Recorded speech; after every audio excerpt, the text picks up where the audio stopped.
გასული საუკუნის 20-იან წლებში მიმდინარე მოვლენები დღემდე არ კარგავს მიმზიდველობას სექსუალობისა და გენდერის მკვლევარებისთვის თავისი უნიკალურობის გამო. პოლიტიკური და სექსუალური რევოლუცია არასოდეს ყოფილა ასე გადაჯაჭვული ერთმანეთთან. ოქტომბრის სოციალისტური რევოლუციიდან ვიდრე საბჭოთა კავშირის დაშლამდე სახელმწიფო პოლიტიკა სექსუალობის მიმართ რამდენჯერმე შეიცვალა. სრული ანარქიიდან ტოტალურ კონტროლამდე, სრული დათრგუნვიდან რეგულაციამდე და სექსუალობის ხელახლა გამოჩენამდე საჯარო დისკურსში. სექსუალობის კონტროლის ფონზე იცვლებოდა დამოკიდებულება ჰომოსექსუალობის მიმართაც. რუსეთის ხელისუფლებაში პუტინის მოსვლის შემდეგ კი ჰომოფობია რუსეთში ერთგვარ ნაციონალურ რელიგიურ იდეად იქცა, რომელიც ახალ იდეოლოგიურ იარაღად გადაიქცა ანტიდასავლური განწყობების ჩამოსაყალიბებლად. რევოლუციამდე რუსეთში ჰომოსექსუალური ურთიერთობები კანონით ისჯებოდა. ძალადობრივი ჰომოსექსუალური კავშირისთვის დამნაშავეს ციმბირში გადასახლება და კატორღა ელოდა. რაც შეეხება ნებაყოფლობით ჰომოსექსუალურ ურთიერთობებს, მე-20 საუკუნის დასაწყისის რუსეთის იმპერიაში ხელისუფლებაც და ეკლესიაც თვალს ხუჭავდა ასეთ შემთხვევებზე, მით უმეტეს, როდესაც საქმე არისტოკრატული წრის წარმომადგენლებს ეხებოდა. ბოჰემური სალონები, სადაც მაშინდელი არისტოკრატია, მხატვრები და პოეტები იკრიბებოდნენ, საკმაოდ თავისუფალი იყო სექსუალური მორალისტური დოგმებისაგან. ცხადია, ჰომოსექსუალური სუბკულტურა მხოლოდ ინტელექტუალური და არისტოკრატული წრით არ შემოიფარგლებოდა. პარალელურად არსებობდა მეორე სუბკულტურაც, რომელიც კომერციული სექსით დაკავებულ ადამიანებს აერთიანებდა. მე-19 საუკუნის ბოლოს და მე-20 საუკუნის დასაწყისში, ისევე როგორც რუსეთის იმპერიის სხვა დიდ ქალაქებში, თბილისშიც არსებობდა ადგილები, ეგრეთ წოდებული პლეშკები, სადაც სექსუალური პარტნიორის პოვნა იყო შესაძლებელი. ორთაჭალის ბაღები და გოგირდის აბანოები ცნობილი ადგილები იყო ამგვარი გაცნობის მსურველი ადამიანებისთვის. ევროპელი მემარცხენეების მსგავსად, ბოლშევიკები ჰომოსექსუალობას ბურჟუაზიული გახრწნილი მორალის გამოვლენა თვლიდნენ და მიიჩნევდნენ, რომ კლასთა შორის უთანასწორობის დაძლევასთან ერთად ჰომოსექსუალური პრაქტიკები, ისევე როგორც სექსუალური გარყვნილების სხვა ფორმები, როგორც ისინი ეძახდნენ, თავისთავად გაქრებოდა. დასავლეთში მიმდინარე ჰომოსექსუალობის ფსიქიატრიზაციის პროცესმა გავლენა რუსეთზეც იქონია. 20-იან წლებში ჰომოსექსუალობა დაავადებად მიიჩნეოდა, რომელიც რთულად ან საერთოდ არ ემორჩილებოდა მკურნალობას. საბჭოთა მეცნიერების აზრით, ჰომოსექსუალის არასწორი განვითარებიდან გამომდინარე, საზოგადოებას არ შეუძლია დაადანაშაულოს ადამიანი ამის გამო. ამიტომაც 1922 წელს, როდესაც რუსეთში ბოლშევიკებმა ახალი სისხლის სამართლის კოდექსი მიიღეს, მუხლი, რომელიც ჰომოსექსუალური ურთიერთობისთვის საშილს ითვალისწინებდა, უკვე ამოღებული იყო. მართალია, პოსტრევოლუციურ რუსეთში ჰომოსექსუალური ურთიერთობების დეკრიმინალიზაციის ინიციატორები კადეტები და ანარქისტები იყვნენ და არა ბოლშევიკები. მაინც საბჭოთა მედიკოსები და იურისტები დიდხანს კეკლუცობდნენ ამგვარი ჰუმანური კანონმდებლობით. შესაბამისი მუხლი არც 1926 წელს მიღებულ კოდექსში ფიგურირებს. რუსეთის ფედერაციული რესპუბლიკისაგან განსხვავებით, რამდენიმე საბჭოთა რესპუბლიკაში, მათ შორის საქართველოში, იმის გამო, რომ ჰომოსექსუალური პრაქტიკები ფართოდ იყო გავრცელებული, აღნიშნული მუხლი საერთოდ არ გაუქმებულა. 30-იან წლებში მკვეთრად იცვლება სახელმწიფოს პოლიტიკა ოჯახის, ქორწინებისა და ზოგადად სექსუალობის მიმართ. მორალური ფასეულობების ტრადიციული სისტემების ახლით ჩანაცვლება საბოლოოდ ბოლშევიკური ვულგარული პურიტანიზმით სრულდება. სექსუალური თავისუფლება და კულტურა ბურჟუაზიულ გადმონაშთად და იდეოლოგიურად საშიშ მოვლენად გამოცხადა.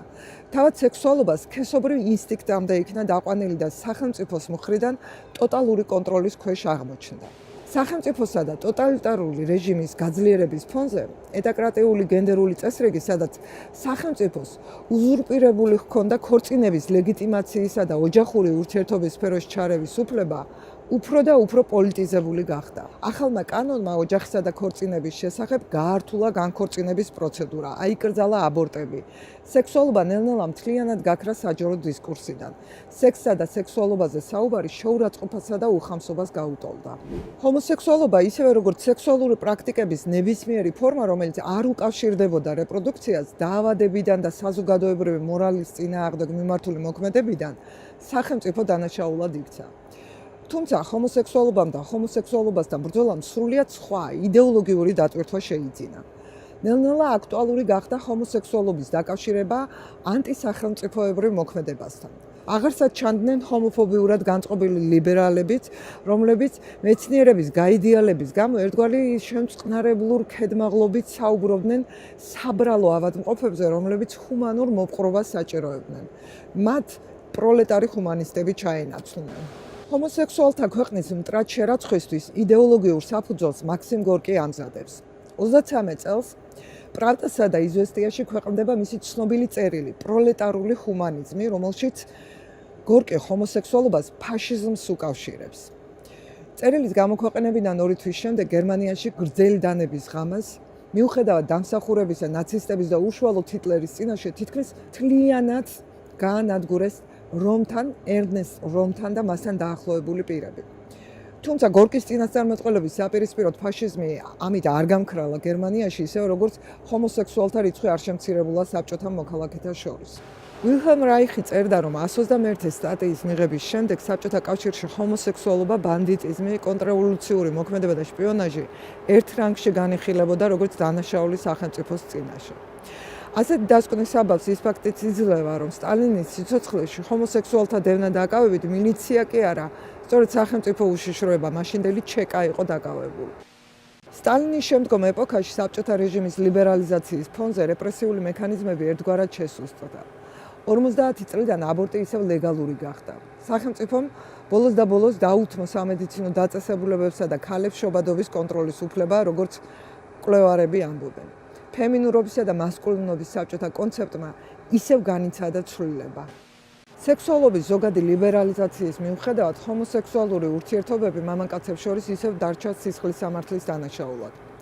შეიცვალა სახელმწიფოს პოლიტიკა საკითხის მიმართ, თუმცა იდეოლოგიური საფუძველი იგივე იყო. თუკი სტალინურ ეპოქაში ჰომოსექსუალებს დევნიდნენ როგორც სახელმწიფოს იდეოლოგიურ მტრებს, უფრო გვიანდელ პერიოდში 60-იანი წლებიდან მოყოლებული ადგილი საპირისპირო ტენდენციას ჰქონდა. ამ მოხს ხშირად იყენებდნენ როგორც სასჯელს სხვაგვარად მოაზროვნე ადამიანებისთვის, რომლებიც არ ეწერებოდნენ საბჭოთა სისტემის იდეოლოგიურ სქემაში. ხრუშოვისა და ბრეჟნევის მმართველობის პერიოდში დისიდენტთა რიცხვის ხელოვნურად შემცირების მიზნით უშიშროება ხშირად სწორედ მამათმავლობის ბრალდებით აგზავნიდა ციხეში მისთვის არასასურველ პირებს. რაც შეეხება ქალების ჰომოსექსუალობას, რომელიც არასოდეს ყოფილა კრიმინალიზებული, იგი უხილავი და უმნიშვნელო დარჩა სახელმწიფოსთვის. თუმცა 60-იანი წლებიდან მოყოლებული ლესბოსელებს როგორც წესი ფსიქიატრიულ საავადმყოფოებში გზავნიდნენ, რადგან ლესბოსელობა მამათმავლობისაგან განსხვავებით განიხილებოდა როგორც ფსიქიკური აშლილობის ერთ-ერთი ფორმა. 60-იან წლებში დასავლეთის სექსუალურ კულტურაში მიმდინარე ცვლილებების ზოგადმა ტენდენციებმა და ლიბერალიზაციამ მნიშვნელოვნად შეცვალა დამოკიდებულება ჰომოსექსუალობის მიმართ, რასაც საბოლოო ჯამში ჰომოსექსუალობის სრული დეპათოლოგიზაცია მოჰყვა. რამდენად აისახა ეს გავლენა საბჭოთა მოქალაქეების რეალურ ცხოვრებაზე და კონკრეტულად საქართველოში ცალკე კვლევის საგანია. ერთადერთი, რისი თქმაც შეიძლება ისაა, რომ ჩვენგან განსხვავებით, დასავლეთში ეს ცვლილებები 10 წლეულების მანძილზე საჯარო დისკუსიებისა და განხილვების თემად იყო ქცეული, რამაც ხელი შეუწყო იმას, რომ საზოგადოებას თანდათანობით გაიაზრებინა და გაეცნობიერებინა ამ ცვლილებების მოსალოდნელი შედეგები. ჩვენთან კი ტაბუ სექსუალობაზე 80-იანი წლების ბოლომდე, საბჭოთა კავშირის დაშლამდე გაგრძელდა. Секса у нас нет, и мы категорически против этого.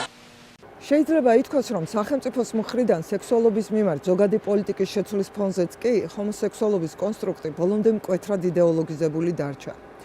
საბჭოთა კავშირისათვის კი იდეოლოგიურ გამყოფ ხაზს კოლექტიურ ჩვენსა და სხვებს შორის საკმაოდ კაფიო გეოგრაფიული საზღვრები ჰქონდა, რომელიც ევროპაში ყოფილი სოციალისტური ბანაკის ქვეყნებზე გადიოდა. ამგვარად, საბჭოთა ადამიანის ცნობიერებაში ჰომოსექსუალობის კონსტრუქტი მყარად მინჯაჭული დარჩა გარყვნილი დასავლეთის ხატზე. Это пидорастия.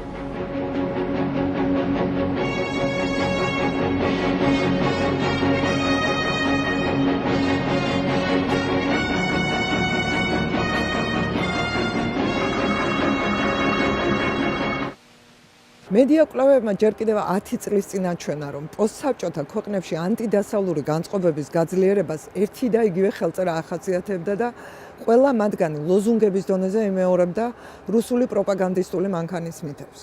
ჩვენს რეალობაზე რომ აღარაფერი ვთქვათ, საკმარისია თუნდაც უკრაინაში რამდენიმე წლის წინანდელი მოვლენები გავიხსენოთ, როდესაც რუსეთის პირველი არხი მაიდანზე მიმდინარე მოვლენებს უბრალოდ გეი პრაიდად აშუქებდა. ამიტომაც რუსეთი ალბათ დიდი ხანი დარჩება ჰომოფობიის შუქურა და არა მხოლოდ კონსერვატულად განწყობილი ძალებისათვის ქვეყნის შიგნით, არამედ მათთვისაც, ვისაც ჯერ კიდევ სჯერა წინა საუკუნეში ბოლშევიკების მიერ შექმნილი მითების და საკუთარი ქვეყნის დასავლეთისკენ სწრაფვაში მხოლოდ და მხოლოდ საფრთხეებს ხედავს.